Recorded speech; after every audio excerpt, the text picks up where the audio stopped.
we're looking at a text that was lost for centuries, a gospel that offers a radically different lens on a faith that shaped the modern world. Just let that sink in for a moment. A voice not just lost to the sands of time, but actively, deliberately erased. The text that survived, what we have left of it, presents teachings that completely upend later church doctrine. And it does it by placing a woman right at the very center of spiritual authority, as the keeper of the most profound wisdom.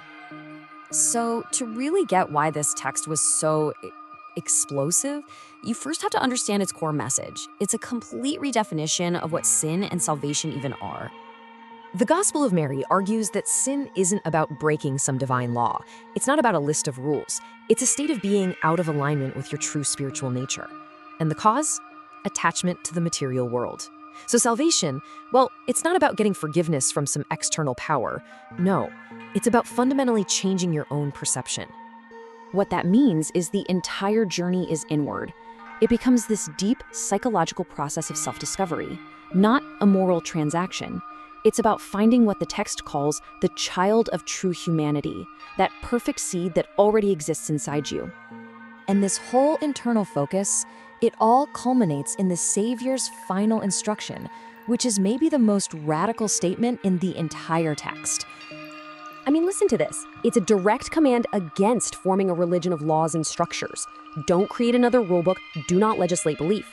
The entire focus is the individual's own internal search. You can see how this idea is in stark opposition to the very concept of an organized church. Yeah, this Jesus doesn't build a church. He dissolves the whole idea of authority. The text dismantles the very premise of institutional hierarchy, suggesting that a pile of laws isn't a path to wisdom, but a tool for control. So after the Savior departs, this teaching is immediately put to the test. And in this moment of crisis, Mary's role becomes crystal clear. She is not just a follower, she is the leader. The text paints this picture of total chaos. The other disciples, they're weeping, completely lost in grief and terror. They're convinced they're about to be killed.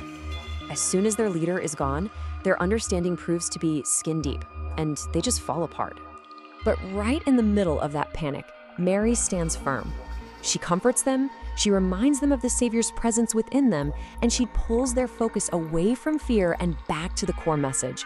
She's the spiritual and emotional anchor for the entire group. And it's kind of fitting, really. Just as that group was on the verge of fracturing, the very text that tells their story is itself fractured. This is what we have left, a single manuscript, with more than half of its pages just gone. We are reading an incredibly powerful, but profoundly incomplete piece of history. So you have to ask, why was Mary the one who remained stable? Well, it's because she had received a deeper, private teaching, a vision seen not with the eyes, but with the mind. So when Peter asks her to share what she knows, Mary reveals the nature of true vision. It's not a mystical trance. It's not an out-of-body experience. No. In her account, the Savior explains that vision happens in the mind, that space between the soul and the spirit. It's an act of pure cognition, of higher consciousness. Exactly. Revelation, in this text, is the achievement of a purified, stable mind. It's an intellectual and spiritual discipline, not just the passive reception of some divine madness. And Mary's stability in the face of chaos? Well, that's the proof of her inner clarity. Mary then recounts her vision of the soul's journey after death. And again, it's not a battle with external demons. It's an internal ascent. The soul has to confront and overcome its own psychological chains, its desire, its ignorance, and the 7 inner powers of wrath that bind it to a distorted nature. So the soul is freed not by following a set of rules, but by knowing its true nature. Liberation is a victory of self-knowledge, not obedience. But after Mary shares this profound vision, the unity she just fought to create completely shatters. The text shifts to a direct, raw confrontation over the source of her authority. First, Andrew voices his doubt. He questions the authenticity of the teaching itself. He just can't accept these strange ideas and implies Mary made the whole thing up. Then Peter escalates the challenge, and his objection is rooted in jealousy and gender. He questions why Jesus would favor a woman with secret knowledge over them, the male disciples. The implication is clear. A woman is not a worthy vessel for this kind of authority. Finally, Levi intervenes, and he doesn't just defend Mary. He calls Peter out directly for his anger, his hot-headed nature. He argues that the Savior's choice is the only thing that matters. If Jesus deemed her worthy, that settles the question. Who are you to reject her? Let's be clear about what we're witnessing here. This is an argument over the right to teach, over whether revelation is ongoing, and whether a woman's spiritual insight is equal to a man's. This is a battle for the very soul of the movement itself. The text ends with Levi encouraging the disciples to go and preach. But that conflict, it just hangs in the air, pointing to the future suppression of this very gospel. You see, this text doesn't really demand that you accept its vision as truth. Instead, it forces a question.